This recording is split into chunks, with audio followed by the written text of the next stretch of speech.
صرف ایک ہمیں حدیث ملتی ہے، حضرت عائشہ نے جماعت کروائی ہے صحابیات کے درمیان میں کھڑے ہو کر،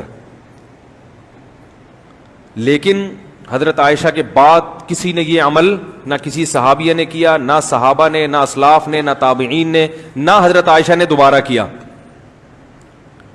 تو اس سے علماء کہتے ہیں کہ نماز ہو تو جائے گی مگر یہ عمل پسندیدہ نہیں ہے، کیونکہ کہیں بھی نہیں ملتا کہ ایسا ہو. اگر یہ جائز ہوتا، اچھا عمل ہوتا، باعث ثواب ہوتا تو یہ امت میں چلا آتا. تو ابتدائی اسلام میں کچھ کام ایسے ہوئے ہیں جو بعد میں منسوخ ہو گئے.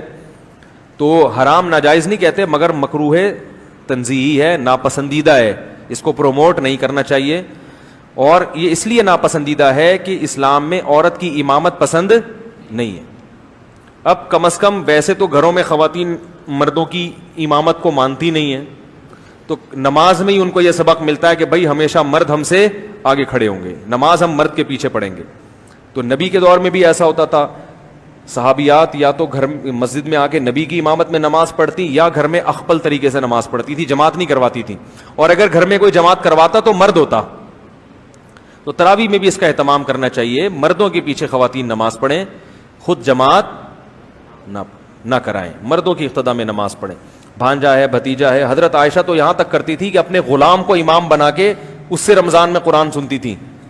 حالانکہ غلام تو بالکل ایک خادم ہوتا ہے، لیکن چونکہ مرد ہے تو غلام کا مقام تو کم ہے نا. حضرت عائشہ کا مقام تو ویسے بھی زیادہ ہے کیونکہ وہ ام المومنین ہیں، وہ ماں ہیں اور نبی کی سب سے جو ہے نا چہیتی بیوی ہیں.